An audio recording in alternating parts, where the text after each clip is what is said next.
Nga pala mga kabayo, napadaan ako dito sa may Binondo, dito sa may Ongpin Street, corner Linchenko. At nakita ko nga, pinipilahan tong Chunky dito sa may Binondo. Nagtaka lang si kabayo, bakit ba pinipilahan to? At na-curious lang ako, masarap kaya pagkain dito? Siguro nga masarap kasi sa tao pa lang at pinipilahan, ibig sabihin masarap ang pagkain dito. Pero bago tayo magsalita, tikman muna natin para masabi natin kung good or not good. Tara't mga kabayaw, panoorin nyo.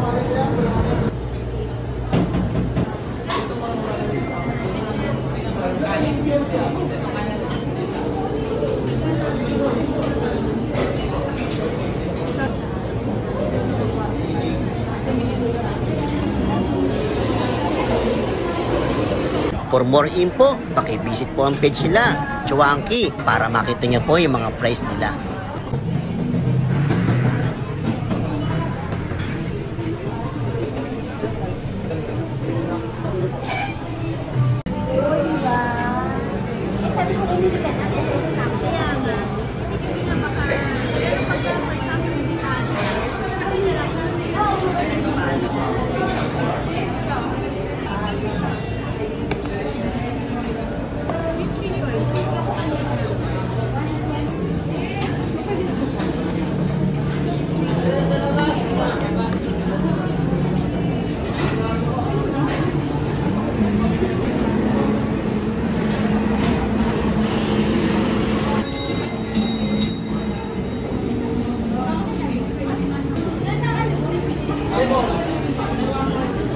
Okay mga kabayaw, nandito tayo sa Chunky para tikman yung mga pagkain nila dito. Nagtataka lang tayo mga kabayaw, bakit pinipilahan nga itong Chunky na to.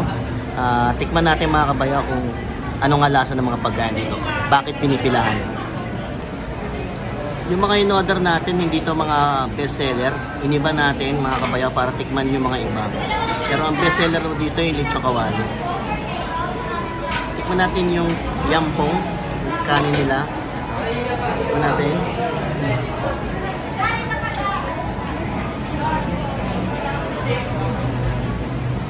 May mga laman-laman na rin siya.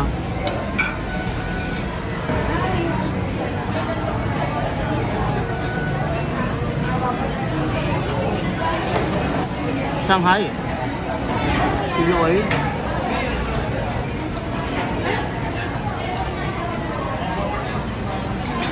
Tama yan.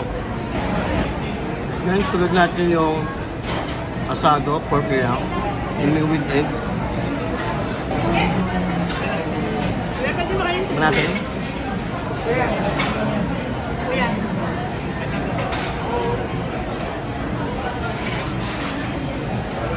Tama yan. Yung mga lasa nila, hindi naman sobrang sarap. Nasa gitna lang siya. Kasi nga ang presyo niya, mura lang. Kada order niya parang 110 lang, mga ganun, 120. Ito kasi ngayon natin 8 pieces, parang 170 pesos lang. At yung asad nito, sa iba to, mahal na to. Siguro ito nasa 170 lang. Tikman natin yung soup nila.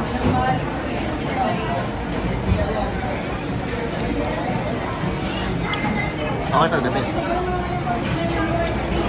Yun lang mga kabayaw. Natikman na natin, alam na natin lasa dito, yung mga pagkain dito sa Chunky. Okay mga kabayaw, ang rate ko dito 7 out of 10. Hindi siya ganong kasarapan, pero yung presyo niya, suwak na suwak siya dito.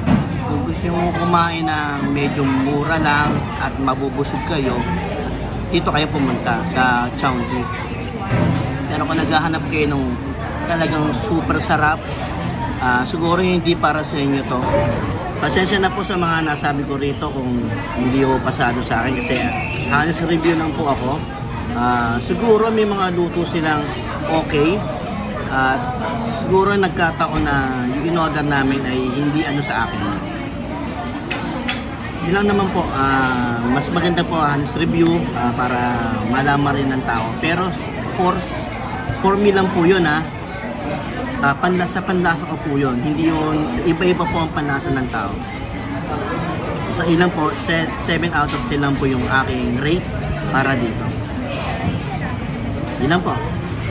Okay mga kabayaw, hanggang sa muli. Bye-bye.